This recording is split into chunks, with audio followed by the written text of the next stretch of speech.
Guys,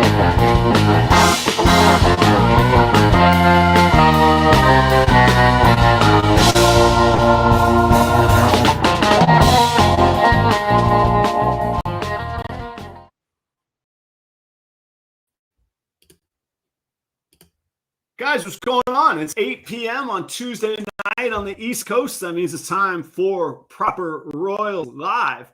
Thank you for joining me tonight. There's a lot of people already in there. Thank you all for being here. And it's amazing to just click on 8 o'clock and there's 12 of y'all here already. Thank you so much to everybody watching tonight. I really appreciate it. We got a guest tonight. His name is Chip. He's from Regius or Regius. I got to learn my Latin pronunciation. Regius Sphera. Chip, and he's out in Burgaw, North Carolina. We'll talk about him in just a moment. We'll bring him on. He's in the queue right now. Good to see everybody in the waiting room. If you all haven't had a chance, go check out Inquiline's YouTube page. He's doing 30 videos in 30 days, looking to jumpstart himself. He's been a really early supporter of me on my channel, been a really good guy to me, and looks like he's really like taking the leap on this YouTube thing. So I'm really pumped for John out there in Colorado, Inquiline. Check out his page if you get a chance. It would be pretty special. So speaking of special, up in that corner right there is BandSReptilia. Those kind folks, by those kind folks, I mean Chris Shelley at BandSReptilia have sponsored tonight's episode.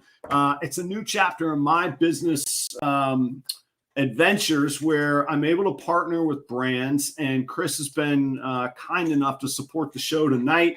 And it eases some concern of feeding costs, overhead, and production values. And I tell you what, and unintended consequences, it makes me consider that I better put out good content if I've got a sponsor. So check out Chris Shelley at BandSReptilia. They focus on ball pythons, got a breeding stock of about 150 animals.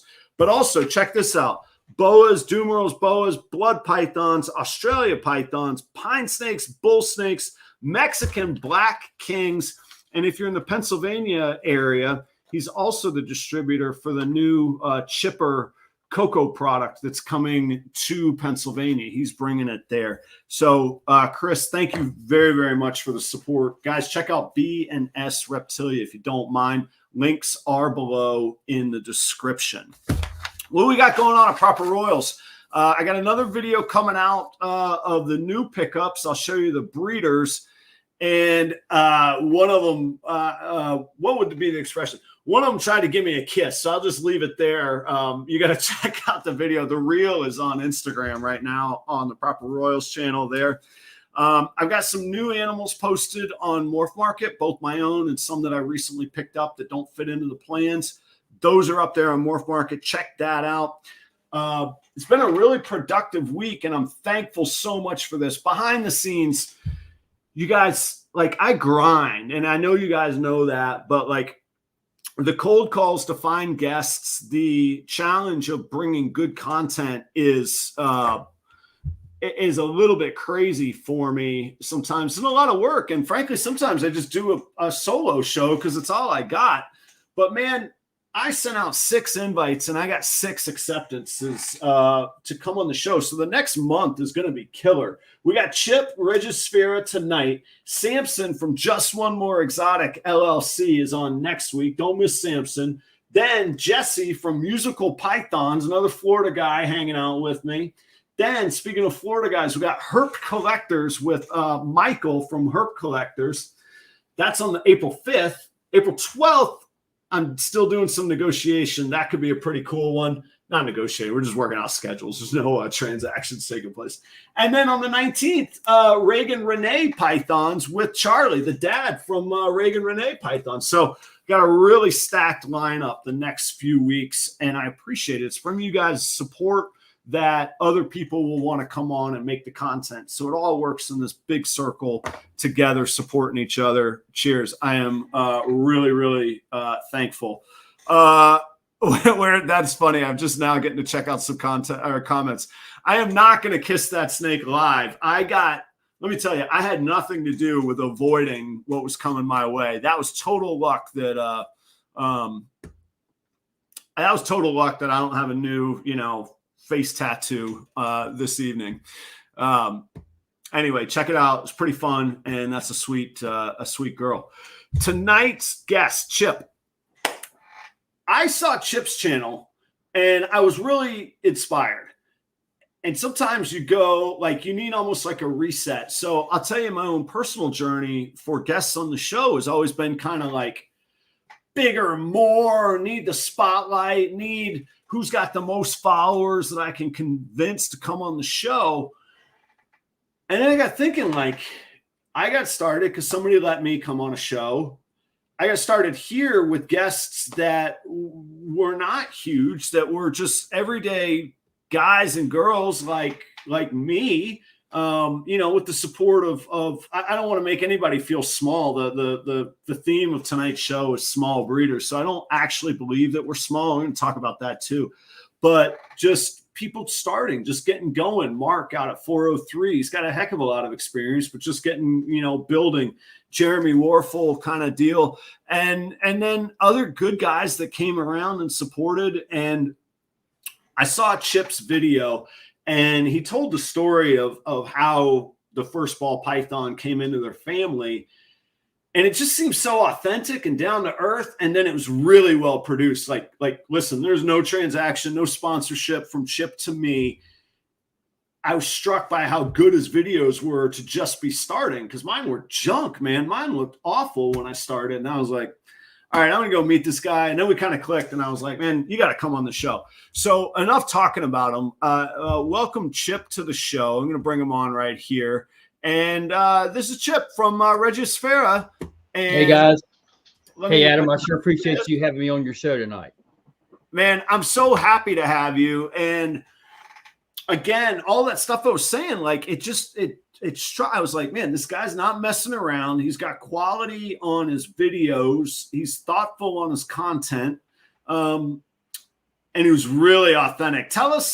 Give us the quick version. If you go to his page on YouTube, it's like the welcome video that I got to learn how to do. I don't even have a welcome video. Tell us the quick story, the elevator pitch of the first ball python, how you got going, man. Yeah, the strange thing was my daughter spent the night at a friend's house when she was 8, and they had a ball python. And she said, well, I want a ball python. And I was like, you're out of your mind. We're not buying a ball python. And I thought that it was actually the mother or father's, but it actually was this little 8-year-old girl's ball python. Well, I started looking into it, and her birthday was coming up soon. And I thought, well, I'm just going to get you a rabbit and that'll stop that. But I got to looking at the ball pythons. And when I was a kid, all you ever saw was normals. And we're talking, say 40 years ago. And it was just normal. And then I just got out of looking at snakes altogether. And when she brought this up, I started looking at the snakes, the ball pythons, and I was absolutely blown away by what was out there. Isn't it? Yeah. And I did some research, and I'm like most people, I want to try to be an educated buyer. And what I liked about the ball pythons was you had a price range from $50 to $10,000. So yeah, the sky's the limit. And I ended up buying 2 right then, after I did my research. So did she ever get a pet, or were they all yours? No, she got a rabbit. Yeah, she got the rabbit. And you know how it is. If you're a parent, you got the rabbit too. Right. Me and her, we take care of the rabbit. But and had I known then how easy ball pythons are to take care of, I would have definitely pushed for the ball python. Probably way easier than the rabbit, huh? Oh my God. Yeah. It's tremendously easier. But, and another thing that was odd about this, especially, and hopefully I'm encouraging some of these people that are watching us tonight. There's a community out there who's in their 50s, like myself, that are wanting these ball pythons. Okay. They are so magical and interesting to have. And I would be a great customer. Okay. Put it that way. And so now in a matter of 3 years, 3.5 years, I've purchased 19 ball pythons, and So, and my ball pythons range from as little as $25, you know, somebody was practically giving it away, Yeah. to $2,500. Okay. Okay. So you know, give us some stats. How many? I think you said you're working with 19. Tell right. us how long you've been at it, where you're at in the journey, and then maybe talk about like, heck, let's talk about a $2,500 snake. We're all interested in that, but Well, maybe what your specialties are, what you're working towards. Okay. Well, I ended up purchasing. I had the forethought from watching other people to buy females, and I ended up purchasing in about probably 5 months 10 females, and now they are ready to breed. And the one thing I did that a lot of people don't do is they want to go and get into what they're wanting to breed. I did not do that. Every one of them that I have, I raised from a baby. You know, I purchased them off Morph Market and I raised them up, except for that $25 female that was sold to me as a male that was 11 years old, and sure enough, it was a female. Wow, yeah. And how long ago was that? So how you've been cultivating hatchlings this whole way? How long has that been? Well, 10 of them are ready to go this year. But I'm saying how long? Oh, so I mean, are we talking 2 years, 3 years? Oh, 3.5 years. I started in October of 2018. Wow. Okay. And now, well, 9 of them that I bought as babies, and 1 that I bought as, you know, as an adult, which the guy thought it was a male, turned out to be a female. I am breeding them all this year. So you're jumping in. How many clutches can you get? You can get 10 clutches this year? That's what I'm hoping, man.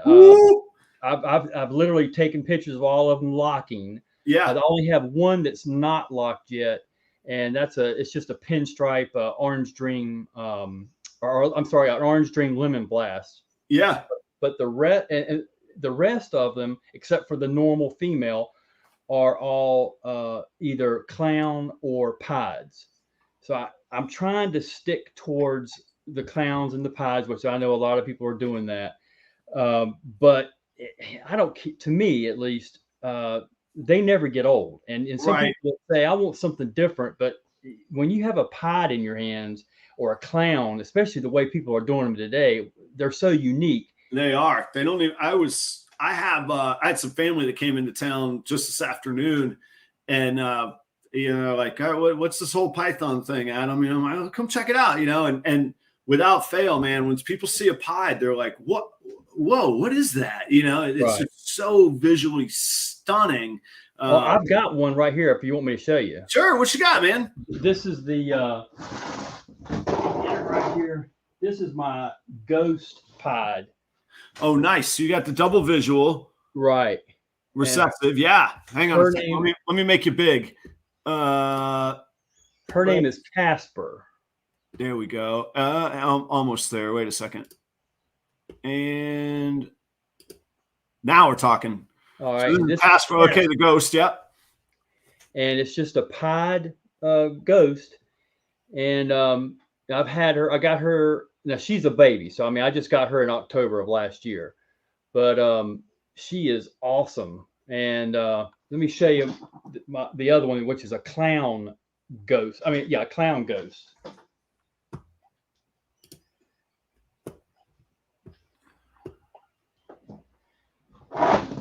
Now this right here is, I call her Puddles. And this is a clown hypo, or a ghost. Hopefully you can see her okay. Yeah, no, it's great. And I gotta say, Chip, tell people, and we're gonna swing around to some of this quality stuff too. What are you filming on tonight? Because your quality is real clear. It's real great. We talked about this off air a little bit earlier too. Yeah, this is just a Logitech C920, I think is what it's called. It's a webcam. Yeah. Now, I don't know how well the microphone is on it, but that's what this is. No, it's doing great. And no, it's real. It looks really good. And I think we were talking too that you were filming on, you're filming your videos on the same. The Canon M50. Yep. All right. So hang on, because you're just breaking out stuff like, oh, by the way, ghost clown. Come on, man. Like, okay. So So what do you got stockpiling? Like, tell us like what angles or direction are you looking for? What's like what are you going to come out with this year? What do you like that ghost clown? What'd you pair that with? Well, now that ghost clown is still a baby. You know, I've only had her for about 8 months. Okay. But the other ones, you know, I've got a Russo pod, which, you know, if I'm sure everybody on here is familiar with that. You know, they almost have the same style as a spider pod, you know, with a white head. Oh, right. But from what I have seen, you know, I know that the spider has some kind of, every once in a while you'll see genetic issues with them. Yeah. And you may even have that with the Russo. I'm not sure, but I have not had any problems at all. I'm hoping to be getting other people more familiar. I don't know of any genetic issues with Russo though. I don't either, but man, you know, in today's time, you better cover yourself. So as far as I know, there's no issues with right. the, you know, the spiraling and all this mess. Yeah. But I'm hoping. I also have a killer clown that I've bred, a regular female clown, and an inchy clown, which I know that you just recently got a bunch of those inchy clowns in, and to me, those are extremely unique. They are, and I mean for a single dom and a single recessive, man, those are some powerful visually, just totally different pattern, beautiful golden color comes out from them, you know. So man, you got really good stock, man. It's not like you're like, yeah, I bought some animals and I got a little of this, you know, I got a pastel here and an inchy there. No, I mean you're crushing it on there. And here's my logic. And again, I'm not taking away from anybody's choice on what they buy and what they do, but early on, I knew I needed to get into recessives, and so I primarily bought recessives, and of course, I did buy my very first 2 snakes was a black pastel female and a butterfire inchy. Let's see. I can't remember what it was, but anyway, that you know, just the three to start with, right?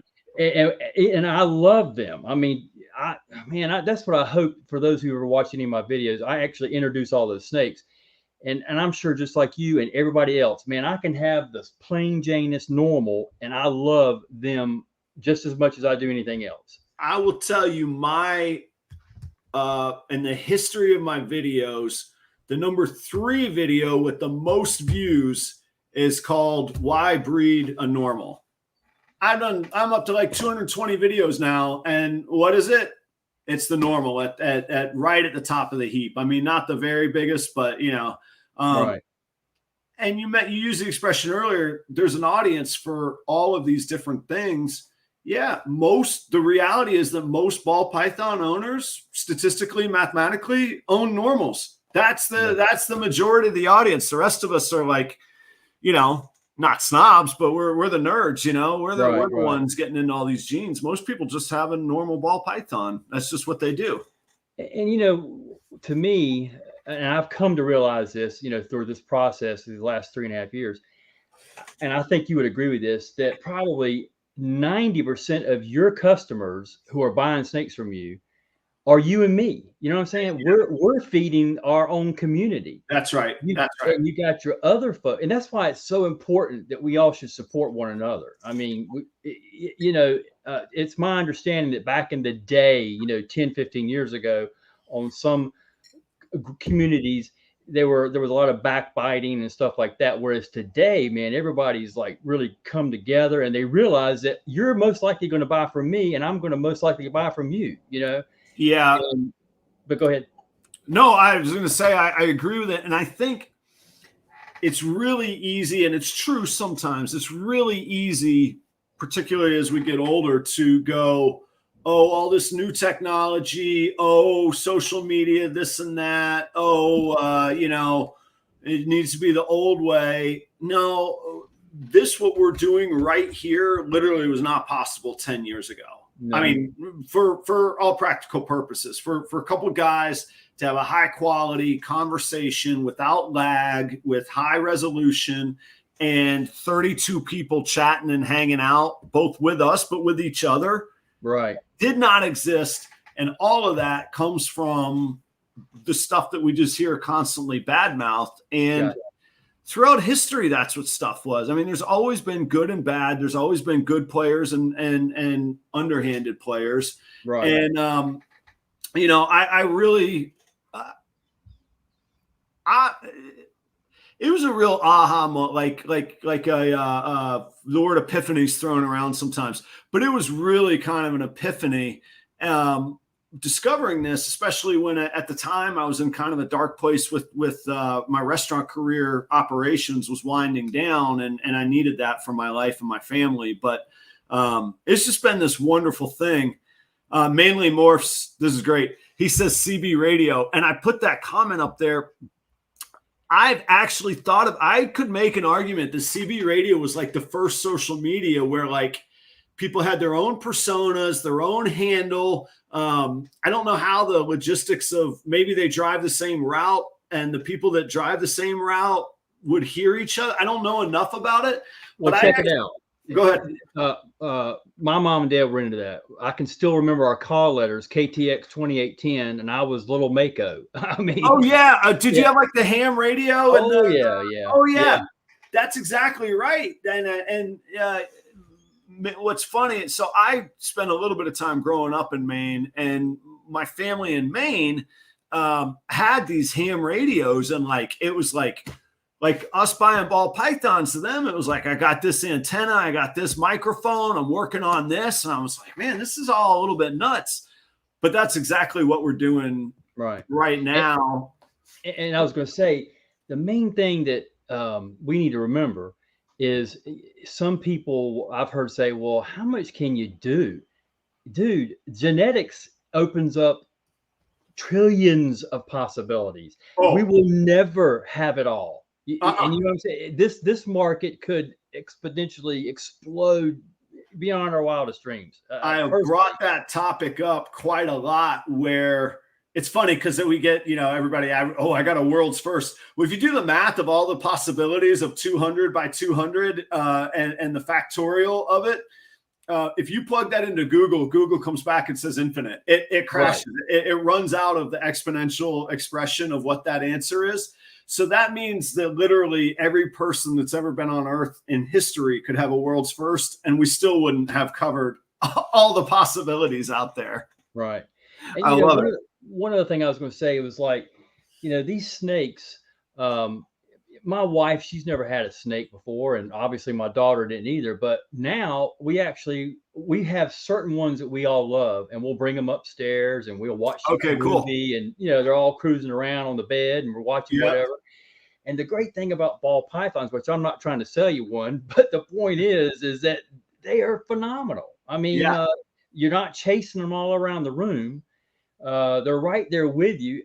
I have never been bitten by anything older than, say, I'm going to say, well, now that one you had today, how old was that one? She's 3, and wow. I've got to work with her a little bit. And there's one, I'd never been bitten until about a week ago with some of the new ones that I've purchased. And I think that they probably, I think 2 things. One, they're probably stressed out from the move. Secondly, I don't think that they're handled often. And third, I think probably 50% of the time when the tub was open, they were getting fed. So they figure, hey, I better be ready and go after whatever's there. Right. And, you know, no disrespect to those who have 50 and 100, because I get it. They don't have time to be fondling all the snakes, whereas I only have 19. But I guess what I'm trying to get out there is, for any new people that are watching your show tonight, they are wondrous creatures. And again, when they're tiny, you're allowed to get a nip, which is like a pinprick, which to me is much easier than a diabetic needle. You know, when they stick that needle in your finger. Yeah. But I think the biggest hurdle people have to get over when they're new is the feeding issue. That's the biggest thing that I can think of. There's the feeding issue, and then just the regular old, man, snakes just get a bad rap, and I don't feel like going down that rabbit hole, but they just do. Like, we just got to keep making it more and more normal to have a snake, you know, and it will. So I think it's a good time to transfer to, or to move to. I put as in the topic small breeders, and I don't really have a definition for that other than I'm not Barczyk and I'm not Justin and I'm not those guys. But there is a big spectrum there because I've got 50 snakes in my room right now. And obviously hatchlings are going to be on the way and that kind of thing. But I'm still a small breeder. And what I love, and I believe in, I firmly, not only do I love it, I believe in it, is, of course, the power in numbers. And I don't mean that we need to wrestle power, but we can have an effect and we can have influence and we can reach people. And I don't ever want somebody to feel like they're small anything. It's why I love seeing John go after his 30 videos in 30 days, or, you know, forget all the stats, forget all the subscriber numbers, that I would go, Chip, you got quality, man. I don't care what the stats say. I want to have you on the show. And it's cool now that I went from precisely that to still a small breeder, but now I've got this little platform where I can help out along that way. And that's like, it's a cool thing, man. And I'm really pleased by it. And like you say, there's a community around, and I hear so many people just go, it's overwhelming. Why should I be involved? Why should I, what difference can I make? Or why take a stab at a business versus just keeping it a hobby? Man, it's wide open. It's the Wild West. There's so many angles to go after. And yeah, I mean, for me, speaking of myself, I have my own small business, and it's just me working my small business. And to me, I just have a passion for these ball pythons. I'm not trying to make a killing off of ball pythons. I am trying to set myself up so that in the future, you know, say another 10 years, you know, I'll be almost 65, that I will be able to continue to have fun. And, you know, we had spoke, you and I, about rats, and I actually commented on one of your videos. Yeah, I saw that. Yeah. I'm one of those guys that I can see myself at 65. If it takes me all day to clean these rat tubs, I don't care, man. I'm just cool with it. You know, I like taking care of them. I actually socialize with my rats. Right. The males and females are little buddies. I mean, I rub them, scratch them, and the whole 9 yards, and I have a relationship with them, you know, as far as taking care of them. And I totally get it when, like you had said, you know, you don't have the facility or the area for it, and the time, mainly, you just don't have the time. The time and square footage problem are really my biggest hindrances. And as I admitted, I've said it before, I don't really want to. I would rather be creating this content and figuring out how to bring value to either subscribers or bring value to the animals that I intend to sell. Driving revenue that way is really how I'd rather cover that cost than breeding rats. It's just me, though. And that's how that works for me. And there's so many different ways that's the other thing. There's never an absolute of what's right 100% and what's wrong 100%. We're all in our own situations and circumstances. And, you know, when you were bringing up John, you know, people like John and Jeff and Angie from Celtic Balls and Jeremy, and there's so many. I don't want to leave anybody's names out. I don't see any chat comments, so I don't know who all is on here. But what I'm trying to get at is they're all genuine people, and you can see you can't, in my opinion, you can't fake genuine. Yeah, and they seem caring. They're not running a snake meal. And they're wanting to do what's right. And hey, if they make a little money off of it, more power to them. But they're looking to treat their customers fairly, and they want to have fun doing it. I agree, and I think they've all been so good to me too. Like this is you know, it's really like even just. And Mark, you know, Mark from 403 Bonnet, you know, he's a school teacher. Now, he may not ever have any envision of turning this into a full-time job, but he might. I mean, who knows? So you see the investments he's making, he might. I don't want to put words in his mouth either, but he might.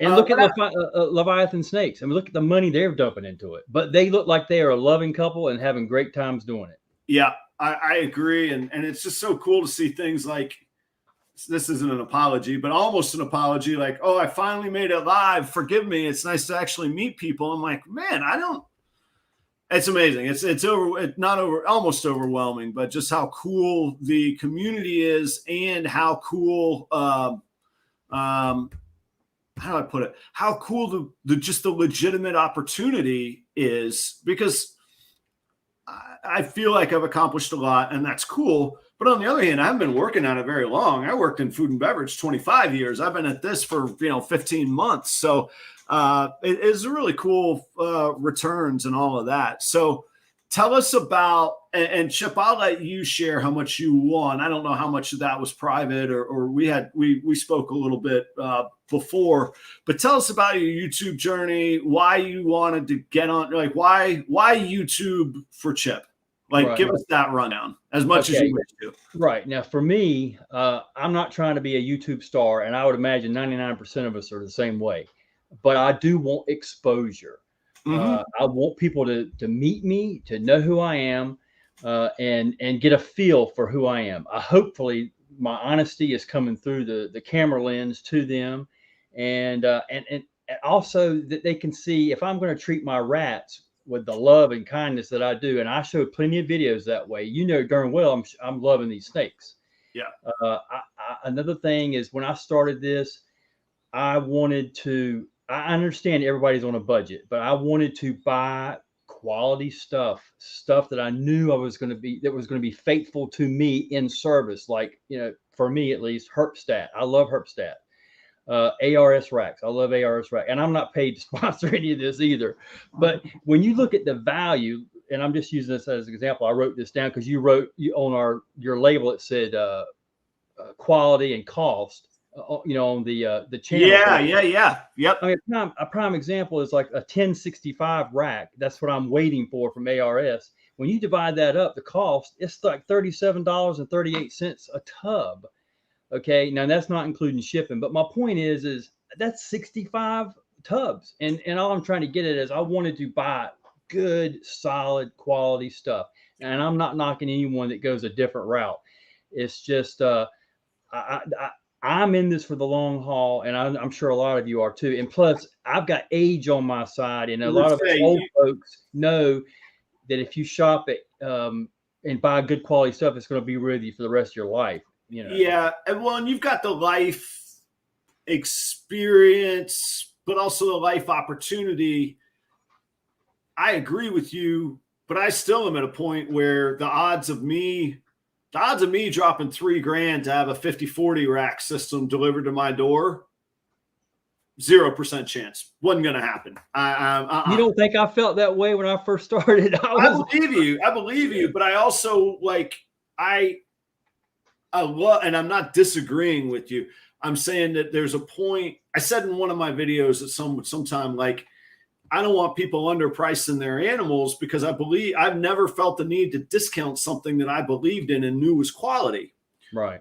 On the other hand, if $300 was going to keep on my lights and feed my family, I don't care if that's a $500 snake. I need 300 now, kind of thing. Now, that begs all sorts of other questions. Should we be breeding snakes if we're in that dire situation, et cetera, et cetera?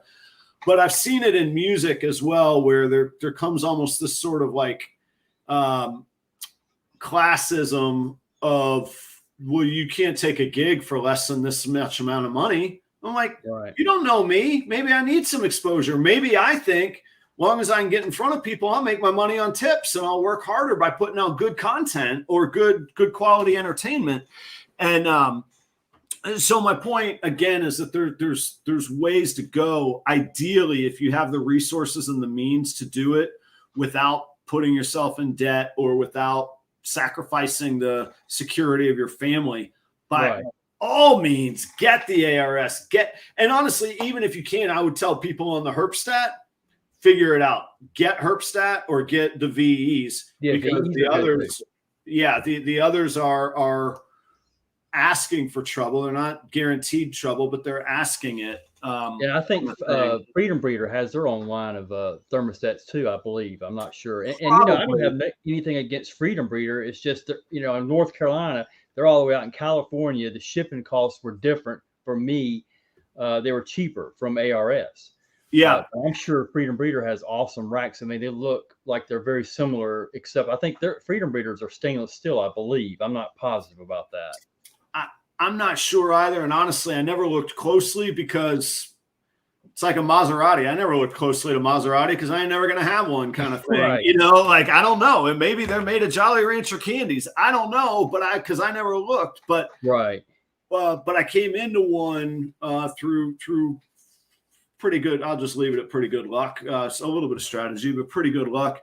But what I did do was study the grade of PVC that I wanted. I wanted it to be able to be sterilized. I didn't want any. I did not want any particle board that would absorb water because that fosters bacteria. So the quality is the mindset.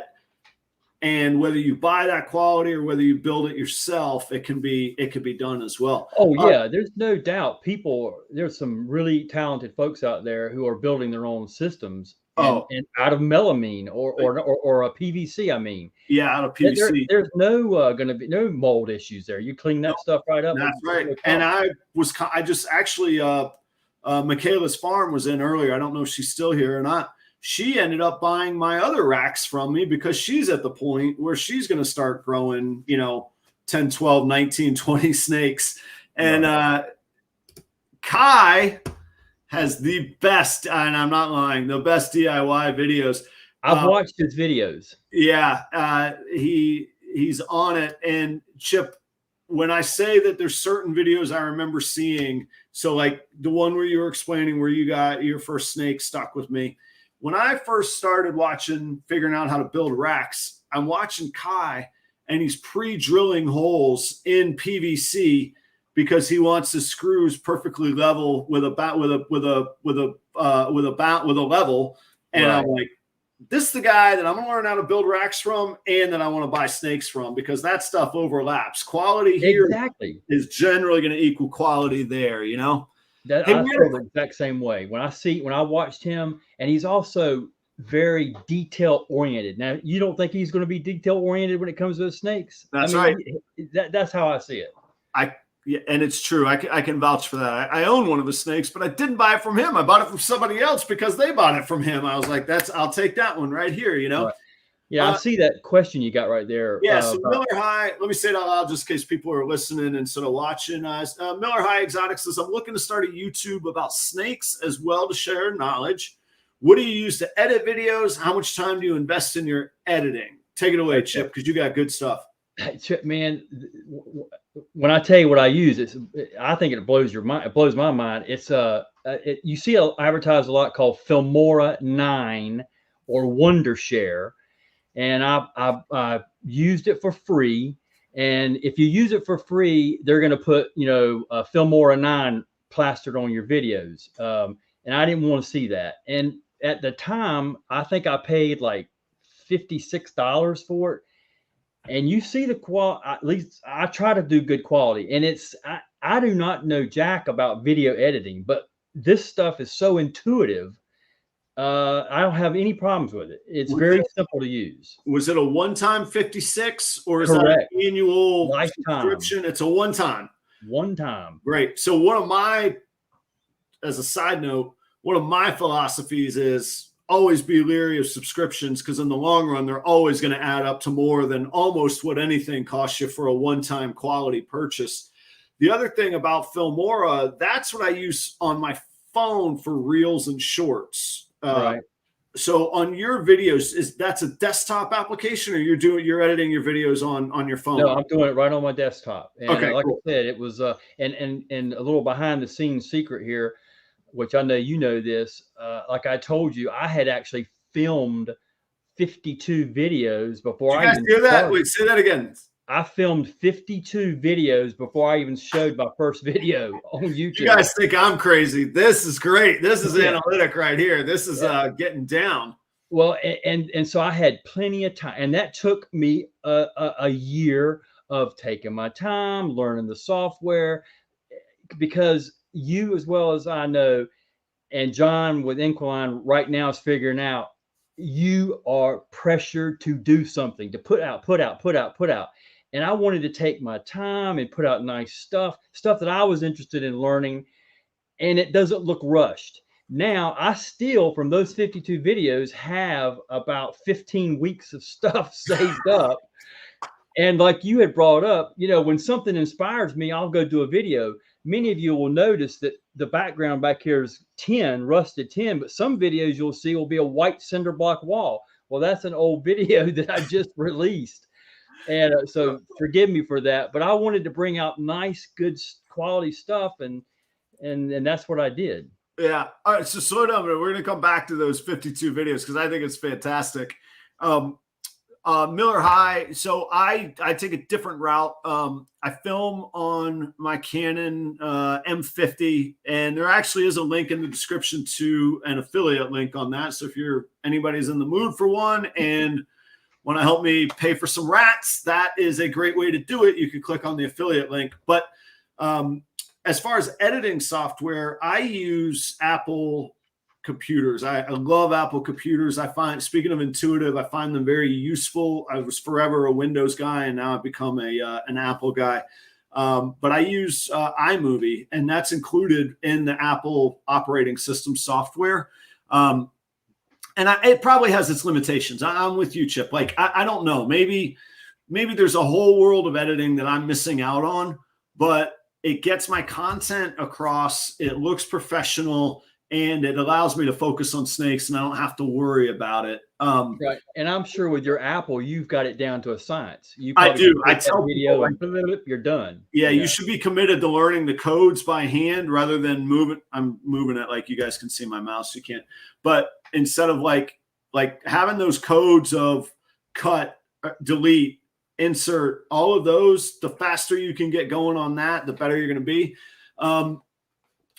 To the question of editing, I go through some dips and valleys. So when I first started, I was trying to edit the perfect video, and I was editing forever. And honestly, they were not junk. They were like the musical analogy of playing an open mic. Like, it just wasn't good. It was okay. It wasn't good. But I wasn't using iMovie. And that's when I got my laptop and started using iMovie. And then I would Google everything. I'd go on YouTube, learn some new command for iMovie. And then I got to where it was pretty good. And then I realized I wasn't being very creative. Like, editing can be a really creative process. Where do you put in what they call a B-reel? So like, I'll be talking, but a different video will play of a snake going by, or different things I want to try, like a transition from a ripple, or like the intro of this next video is going to have a break where that snake is coming at my face in slow motion, and then go back to my usual intro.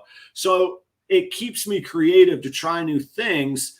But right now that I got above 1,000 subscribers, I actually spend a lot more time editing rather than just pumping out content. So my outlook has changed. Like, to start from, if I was starting a new channel, I would pump out as much content as possible and not worry about editing as much. Now I put a lot more time into editing and sort of audience retention and playing the ad revenue game and playing a little bit of the sponsorship game. So I hope it doesn't affect my content. I don't want it to. But yeah, I edit a lot. Halesball says my first 10-minute video took about 8 hours to edit. I would say I probably spend about an hour filming per video, and I'll edit that down to an average of 12 to 15 minutes. And that'll take me 3-4 hours before I put it out. And I spend probably half hour, 40 minutes on the thumbnail and on SEO as well. So probably 6 hours of video I put in. Right. The one thing two things that surprised me about YouTube was on my videos, and there's not many, but I've got like probably 6 or 7 videos where at the end I did some bloopers. Well, I'm sure you may know, if you've done that, nobody watches that. Nobody, you might have a 15-minute video and it's like they watch 2 minutes of it and they're off. And you better get your content in there quick. But I'm that guy that will watch Adam's video from start to finish.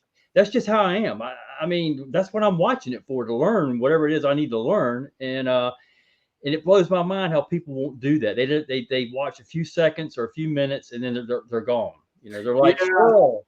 You know, they see a squirrel and they're off. Well, and that's where for anybody new starting out, and I've actually got a film with Gershon scheduled, not a live one, at GP Snakes. If you haven't seen him, Gershon's been great to me as well. He and I'm going to film a session with him where we deep dive into YouTube metrics, which really isn't a ball python video. But if you're starting out Mile High, watch your metrics, see which videos people watch the longest. And it'll drive you nuts because you're going to be like, I don't know why they watch this longer and not this longer. But as you do more videos and you get a larger sample size and suddenly you have 30, 40, 50 videos, which I know sounds overwhelming, but probably the idea of 19 snakes seemed overwhelming not too long ago. And now it's like, yeah, of course I have 19. You'll start to see which videos connect with people. And it has as much to do with what you're good at, and who your audience is and who you're attracting. And you'll start to gravitate towards, all right, there's my sweet spot. There's what I do that works well for me. And you'll be saying that to yourself. So it's worth exploring and figuring out. Phil says I'm illiterate in this subject. Hey, I was too, man. Trust me, I don't know jack about video, and I did not know anything about it. And when I bought that Canon M50 camera, I like to have a heart attack because at the time it was like, $600. Yeah, man. And that was a commitment, dude. I mean, yes, that was a major commitment. And then when I saw the Filmora, I bought that. Everything I'm doing is a commitment. But right. I think once you step into the water and you realize it's not as cold as you thought it was going to be, it causes you to learn, and it broadens your mind. I mean, film editing was not in my wheelhouse, and it still is not in my wheelhouse, but it is for what I'm doing. I feel comfortable doing it now. I tell you, a lot of people are commenting that it's it's work. It's a grind. It's a work. We're all at different points in our life and our journey, and we may never cross the same paths. Let me tell you, here's how crazy my life was. Sitting down, having nobody to talk to, and focusing on something that I felt I was learning from, because this whole YouTube thing is learning, and that's inspiring to me, and opening this door to a whole new world of reaching people and connecting people. That is the most relaxing, fun thing that I could come home after a hectic Friday night in a restaurant and come do. So it never felt like work. It felt like, great, I get to go do something new. I get to experience something new. It was a new form of, like, I've always enjoyed reading. It's almost like a fantasy world I could go into, and it was just this whole new thing that I was in awe of, and I still am. So for me, it was never, man, that's such a grind and wasted time. And I realize it can be for other people. It just wasn't for me. It was, whether I'd gotten 1,200 views or not, man, it was like playing music for me. It was a new creative outlook that refreshed my kind of mental soul. Right. And I've really enjoyed it, Let me ask you this. Do you find yourself, stealing other people's ideas? Like, I see Leviathan Snakes commenting, they got a purple light, but I got me a blue light. See, I got that from them. Mine's blue, Leviathan, so don't get mad. But they always have a purple hue light in the background. And I thought, you know what? I like that idea. It looks cool. And so now mine's blue, so they can't be mad. So and another one is 403 Fauna. He does that. What's in your rack? That's right. Wednesdays. Yeah. Wire Wednesdays. To come up with some acronym myself to do that, because I would steal his idea, but I don't know if he lives in California, saying I ain't got to worry about him beating me up. No, he'd come have a beer with you too. But Leviathan, Stephen, and Courtney asked, do you guys notice any type of content or videos drawing more interest than others? Chip, if you had a chance to look, do you look at any of your metrics, or what do you do, man? For you, the crazy thing was, I did 2 videos, which you know, to you guys, they probably look like little blips on your radar. But to me, 300 watches, I'm like, holy moly, I got a ton of people looking at it. Was Right. Craigslist. I did 2 Craigslist videos. One was when I bought that $25, which was a female. And this guy gave me the 40-gallon aquarium and all this stuff with it. And I did a video on that. I also did a video on another Craigslist buy where I bought a boa constrictor and a baby, it was probably 6-month-old inchy pied and a lemon blast, a male lemon blast and a female inchy pied. And those did pretty good. But the other thing is I looked on there on YouTube, and there's some guy had a video, how big do they get? I think that's how he labeled it. And he had 20,000 views. And this guy's got like 600 subscribers, hasn't put a video out in 3 years. And I thought, I'm going to do one just like that. I even labeled it just like he did. And I get squat. And I don't understand, you know, what it is. I think it comes back to it's finding what you do well. Just what somebody else does well doesn't mean it's going to be what you do well. And I can't even draw up. My boss used to tell me an expression that I hate it. Oh, I hated it. And I really adore this boss. He's the single greatest mentor I've ever had in my life. But he's a Toyota manufacturing guy. And he says, if you can't describe what you do as a system, you don't know what you're doing. And I'm like, let me tell you, pal, I've been running restaurants for 20 years. I know what I'm doing. He's like, if you can't write it as a system, you know you don't. And I'm like, oh, I hate that. I couldn't describe the creative part of the content as a system. But to Steven's question, do you notice any type of content videos drawing more interest than others?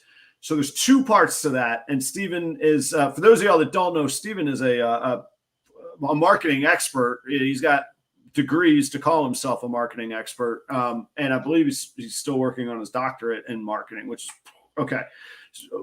So I know he understands this. There's videos that trend hot and they're right here, right now. And then there's evergreen content. And evergreen content is content that's always going to be searchable and usable. And those are 2 very different answers. So what's hot, what's hip, what's the pop music of content right now? I mean, animals always do well. And Ultramel trying to bite my face is probably going to do pretty well. But nobody's going to probably ever search in the future for that Ultramel that tried to bite Adam's face. What they might search for in the future is, what does this morph mean? How did he do this? I'm a small business, ball python, small business. Hopefully they search for this show. And so I focus more on the long play, the SEO, the search stuff. I'm really, really not good at, wow, look at this. Let me get the views. And Stephen and Courtney are great at it without seeming that way. They're daily. I think it's daily. They put out reels. It's phenomenal, man. So there's one thing, and this may be wrong. My approach may be wrong. And again, I'm thinking from someone that's, you know, older than a lot of these people who are coming into this. I mean, I don't know how old you are, Adam, but I mean, a lot of these people. I'm 42. Well, they're like 20 years old and they're wanting hip, fast, you know, quick information. And in my mindset was I wanted to have a foundation of videos of rats, proper care, setup, you know, all these things that people will constantly go back and search. And then when I start producing babies and egg cuttings and all that, then I can just bombard them with all that. That's my logic. It's a fine balance because the searchable stuff has largely probably been done. Like you and I have both done videos, I'm guessing now, on here's my cleaning routine. Here's setup, humidity, temperature. That's out there. So it's those times when once you get comfortable and get inspired that are really, really come valuable to me. If Hales Ball says do the face bit as a short, that'll get watches. It's on YouTube. It's on Instagram. I actually don't do shorts on YouTube anymore. And to my point earlier, I don't want to turn this into a video about YouTube. This is a ball python show, so we'll come back to ball pythons here. But I actually purposefully don't do shorts anymore on my YouTube channel. I'll come back to that some other time, but maybe not not tonight. So, you know, from a creative standpoint, yeah, showing animals still is the big, you know, that gets the watches. People love to see it. They love to hear about what you're doing with this one and that one.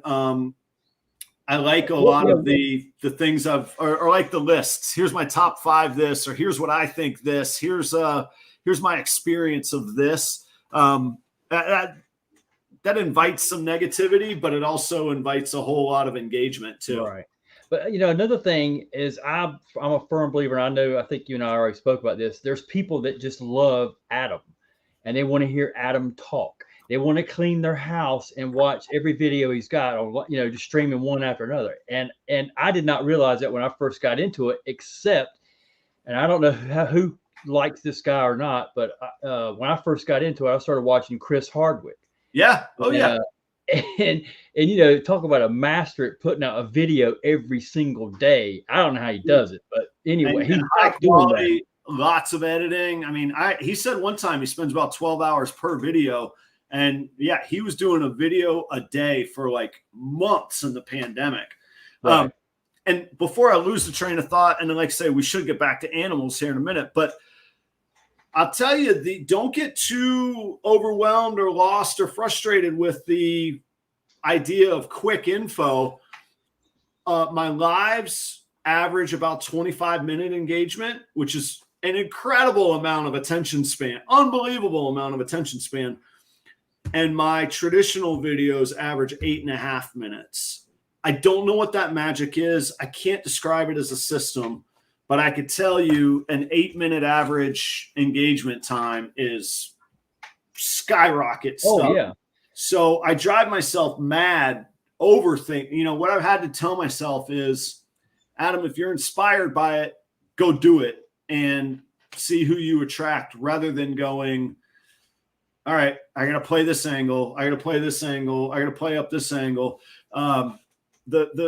The algorithm, how YouTube stays in business, is putting audiences together with creators. They've figured something out. I don't know it, but they've figured it out, you know? So, well, you know, one thing about your videos I notice, and if I'm wrong, you tell me I'm wrong, but I noticed you do a lot of cutting in, out, back, forward, this, and angles. And I really do think people like that. I think that it's engaging and all this, that, you know, you're all over the place, but you're still being consistent with the content you're trying to put out. Yeah, I do a lot of that. And that was it was an accidental discovery. If you just took the past 10 seconds of what I said, I stuttered twice in a row. I'm self-conscious about that because I never thought I stuttered. And then I realized I stutter all the time. In my edited videos, that is gone. And then the herky-jerky angle comes from me being here. And because I took out the now I'm over here.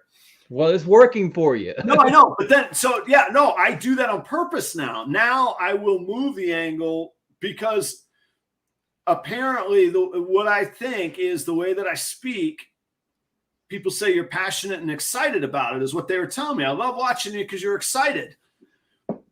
Well, jerking around and moving around apparently conveys excitement. So then, you know what I started to do? Here's the craziness. Here's the like really behind the scenes thing.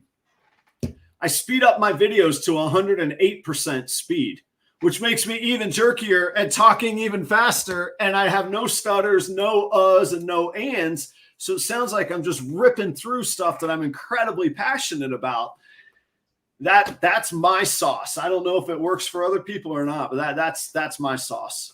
That's interesting. I never thought about speeding it up. That's now if you do it too much, it's blatant and looks really weird. So like 106 to 108 is about the fastest that I'll go. So let's curve back around to quality and cost.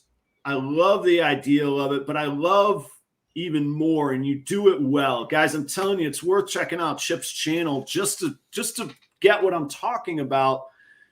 He exudes a quality to it, and that's, I mean, if we had to write that out as a system, It's the camera quality. It's obviously the preparation in his content. It's the editing. Mark's first comment when he arrived tonight was, man, look at that sign behind you. It's really good, man. And yeah, there you go. So it does translate. And you're exactly right. I believe it gives confidence to the buyers that would say,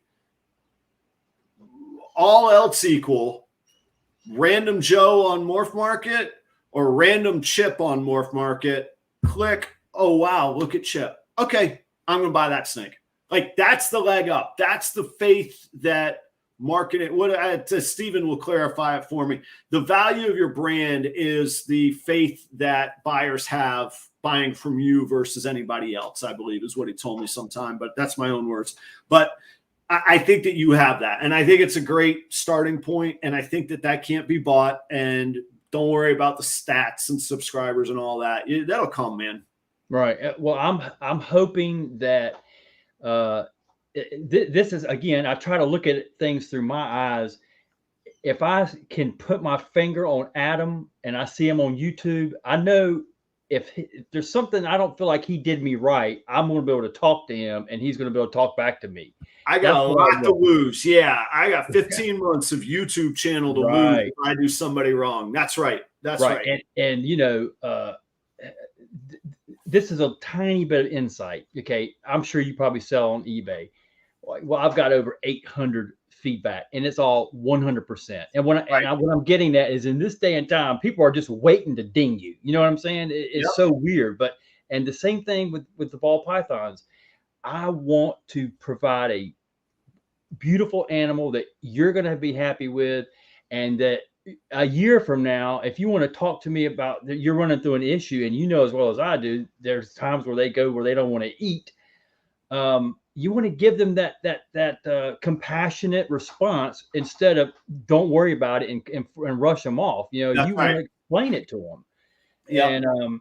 And I hope that with this channel, again, I may never break 500. I mean, I haven't even broke 200, but my point is I want to be able to be that guy that you can put your finger on and say, hey, Chip, can you tell me what's happening here or why this go this way or whatnot? Another thing, this snake I bought, that ghost clown, Kundalina serpents. That's who I got him from. Well, sure enough, Federal Express, they held it, and it was like 2 days before I got that snake. That snake was $2,500. Yeah, and that dude stayed with me on the phone, and he was so worried. He was more worried about it than I was. Right. And my point is that's what I want. I want somebody that I don't care if we're walking hand to hand like a baby. We're going to walk through this together, and we're going to get through it. Yeah. Yeah. I had an instance with a great customer. I could tell she was getting a little bit frustrated with me because I wasn't going to ship an animal in the temperatures. And I finally stopped because I could feel sort of the contention rising. And I said, you have this animal for 20 years. Would you rather buy from somebody who's this concerned about how safely that animal is going to get to you, or somebody who goes, screw it, maybe it'll freeze, maybe it won't? I said, come on, we're talking 24 hours and you're getting that care and concern from me. And I guarantee you, and I assure that's what you get if you're buying from me. And she did buy. It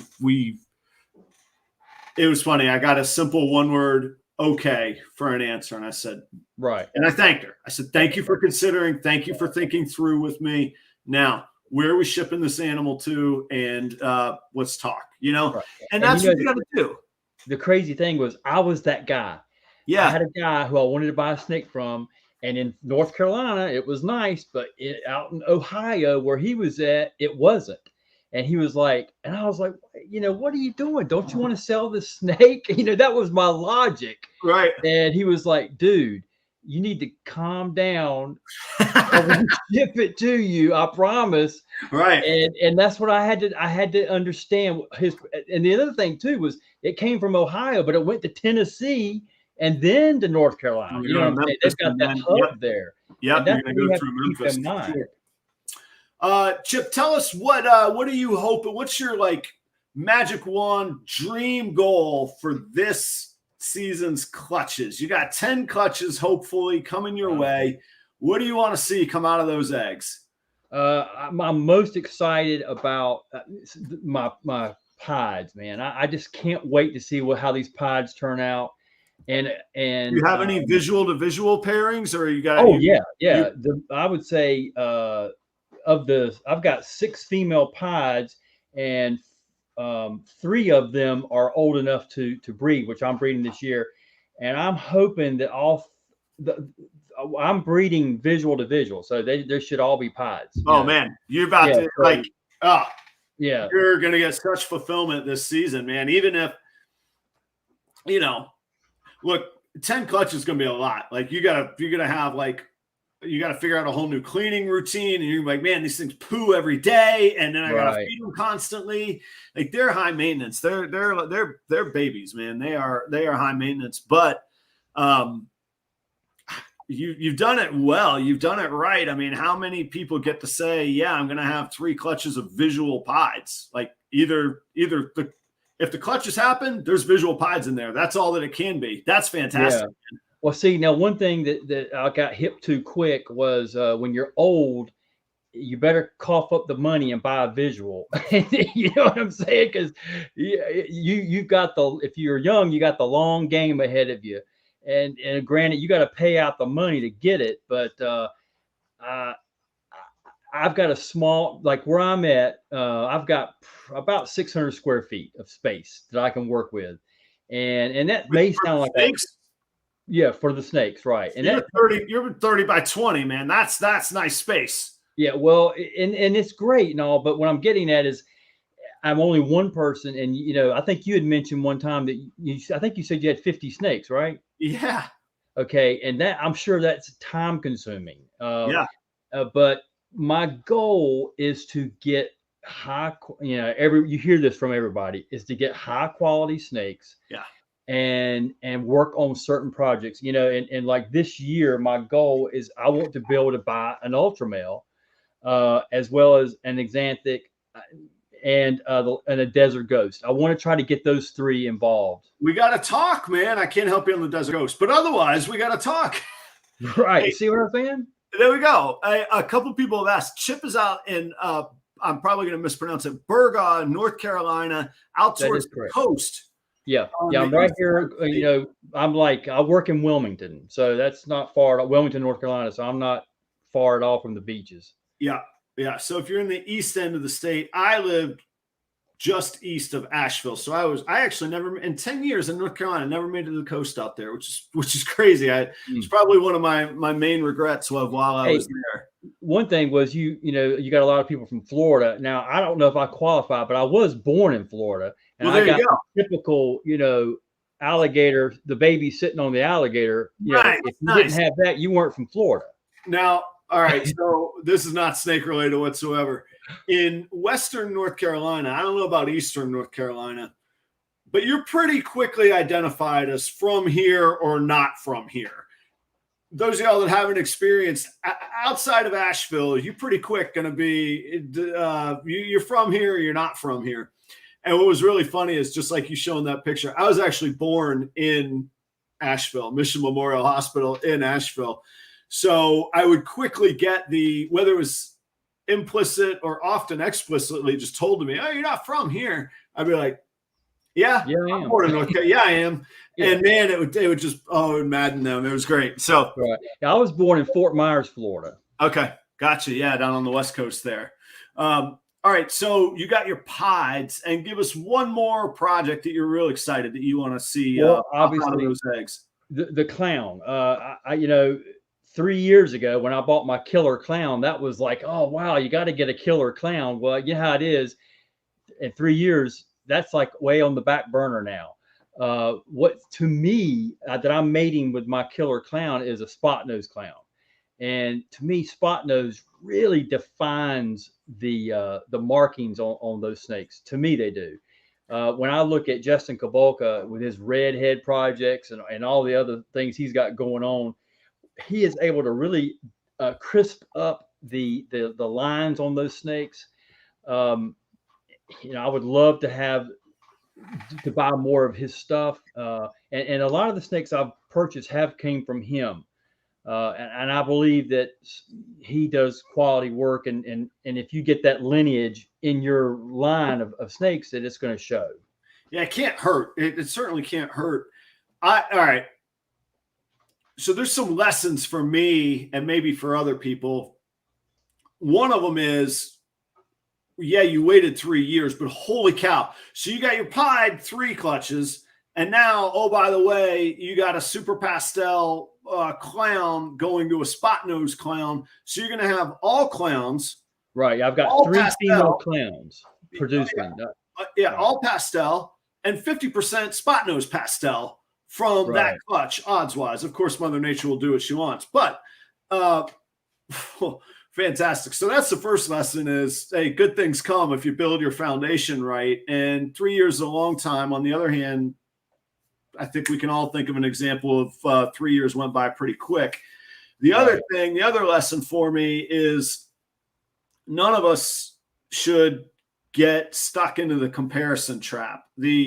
Oh man, Chip's doing that, how come I'm not? Or the jealousy, or because to somebody thinks that I've got incredible things going on. Chip, I think you have incredible things going on, and I feel that tinge of jealousy.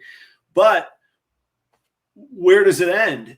We were never, the small guys, we might one day, but reality wise, we're not going to catch Kabilka tomorrow morning. We're not going to wake up and be Brian Barczyk. And there literally is probably not enough time in my life to become those guys. We don't have to be those guys. We could be the small guys and be important and influential. So, wow, you have, man, just those 2 projects. How many clown clutches do you have? Well, I've got 3 that are mating, and they're all perfectly. I mean, I've seen them all walking and taking pictures. Man, okay. So I'm hoping it's going to be good. But one thing I wanted to add to what you just said. Yeah, I'm never going to be Kabilka. I'm never going to be Barczyk. I'm never going to be Adam. But the cool thing is I can respect everything that you're doing, learn from you and these other people. It irritates me sometimes. I do hear about the little bit of jealousy every once in a blue moon. But dude, I want everybody to do good, because when you do good, I do good. Yeah. That's my logic. And one day somebody's going to buy from me and I'm going to buy from them. Yeah. And there's no shortage of audience. We have not, again, mathematically, there's 30,000 snakes on Morph Market right now. That sounds like a flooded market. On the surface, holy cow, 30, that's a lot. Barczyk has 3.4 million followers. What's that? 1% of 3.4 million are the snakes that are on Morph Market right now. That means for every 1 person that follows Barczyk that bought a snake, 99 other people didn't get that snake.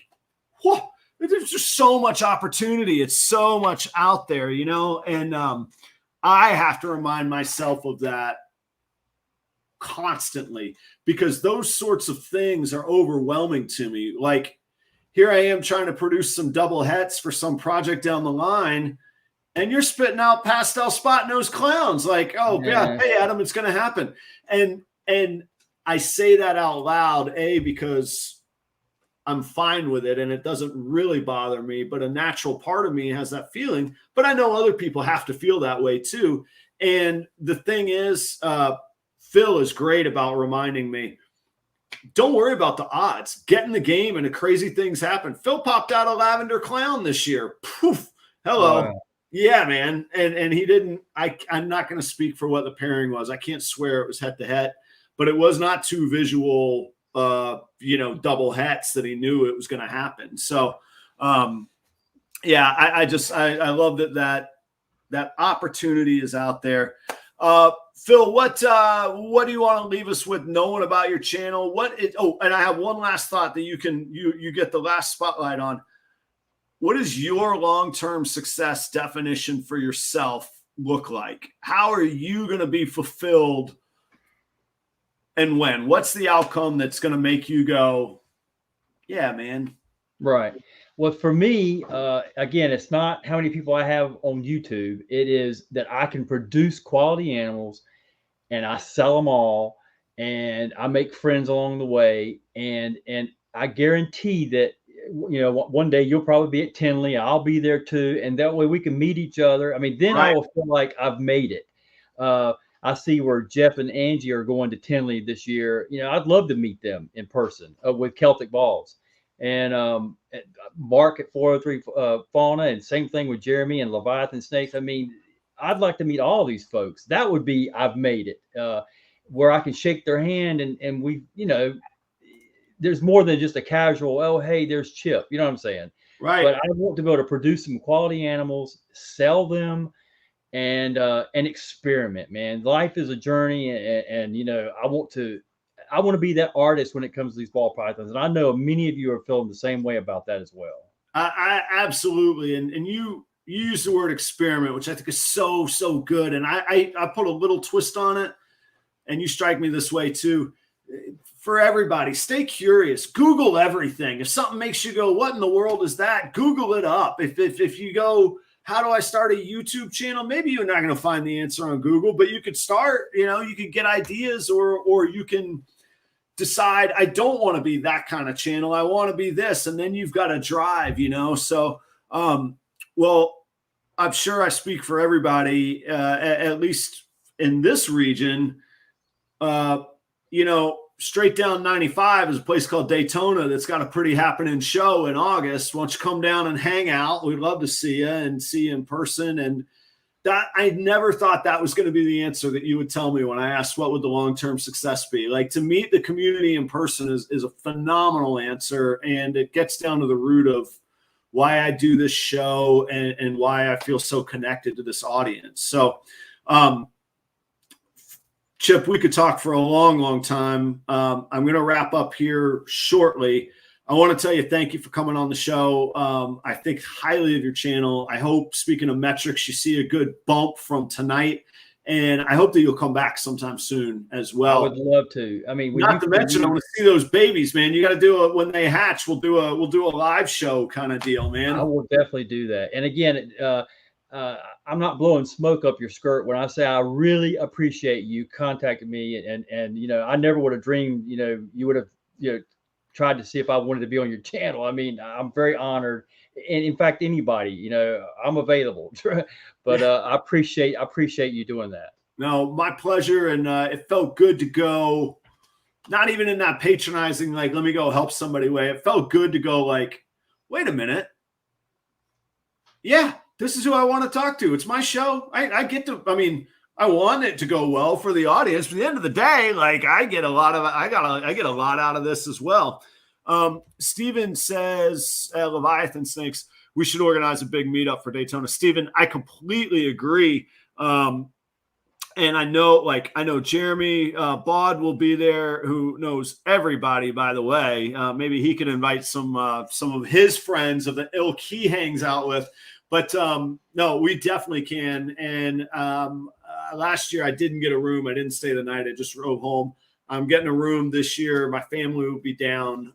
So anybody that wants to rendezvous in Daytona, by all means, if you're flying in, I'll have a car and a vehicle. I'll come pick you up at the airport, because the airport's right there on the beach. It's the back of the airport is the back of the speedway. They back right up to each other, and the convention center is right down the road from the speedway. So I'm happy to do that. Guys, please take a moment, check out BandSReptilia. They're our sponsors this night, and they really, truly do make a difference. Everybody's had their opinion on whether I should breed rats or not, but as long as I get sponsors, I don't have to do that. Check out Inquiline channel, who is John in Colorado. He's doing 30 videos in 30 days. Brother, you're going to need some stamina to get through that, and I hope we can give you some of the fuel in the tank to keep it going. Let's see. 4S Python says, what's the dates for Daytona? My friend, that is August 20th and August 21st is in Daytona. And last but not least, or maybe least on this channel, my own selfish plug. Those of y'all that don't know, I play live music, and I primarily play in Irish pubs And this week is my Super Bowl. So first, have a safe and a happy St. Patty's Day. But if you're in the Northeast Florida area on Thursday, I start at 10 a.m. at Finn McCool's for the breakfast shift, 10 to 1 live music from Adam.